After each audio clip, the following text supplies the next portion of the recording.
Wala pang El Nino pero natuyo ng ilang ilog, sapa at mga pananim sa ilang bahagi ng bansa dahil sa matinding init. At sa Cotabato City, kailangan ng magrasyon ng tubig. Ating saksihan. Nangamatay na ang ilang isda dahil sa matinding init at pagkatuyo ng ilang sapa sa Kasiguran, Aurora.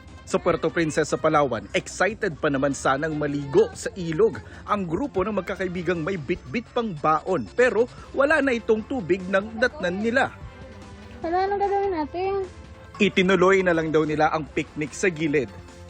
Natuyo na rin ang ilang sapa sa Bulan, Sorsogon. Hindi tuloy makalublob sa tubig ang mga kalabaw para sana'y maginhawaan sila.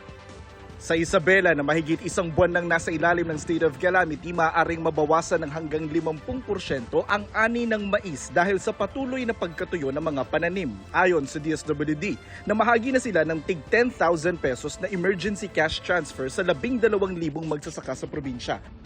Idineklara na rin ang state of calamity sa Cagayan dahil sa mahigit 10 bilyong pisong halaga na idinulot ng pinsala ng matinding init sa agrikultura.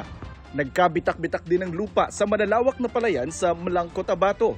Pangamba ng mga magsasaka baka hindi sila makapagtanim hanggang sa susunod na cropping season kapag nagpatuloy pang mailap ang pag-ulan.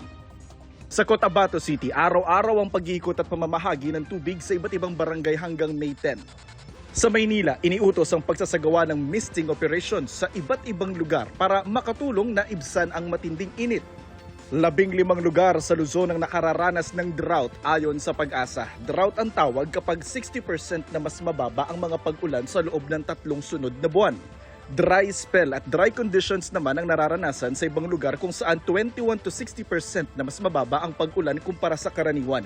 Hindi pa ito dulot ng El Nino ayon sa Pag-asa pero maaring magtuloy-tuloy hanggang sa mga susunod na buwan. Ngayon po meron na tayong 79% chance na magkaroon po tayo or mapunta po tayo sa El Nino sa mga susunod po na buwan. Most likely by June, July at August po. Ayon sa Malacanang, handa ang iba't ibang ahensya na tumugon sa banta ng El Nino. Inatasan ang National Irrigation Administration na tukuyin pa ang mga lugar na maaapektuhan ng kakulangan ng tubig. Nandiyan din po ang detalyadong mapping ng mga rain-fed at sahod ulan na sakahan.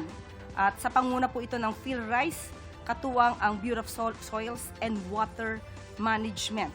Pati po ang mga DA Regional Field Offices ay natasan ng bantayan palalo ang mga vulnerable areas batay sa historical El Nino data. Base sa forecast ng Pag-asa para bukas, 13 lugar sa bansa ang maaaring makaranas ng danger level na damang init. Pinakamataas ang forecast na 44 degrees Celsius sa Sangley Point, Cavite City. Ako si Jonathan Andal, ang inyong saksi.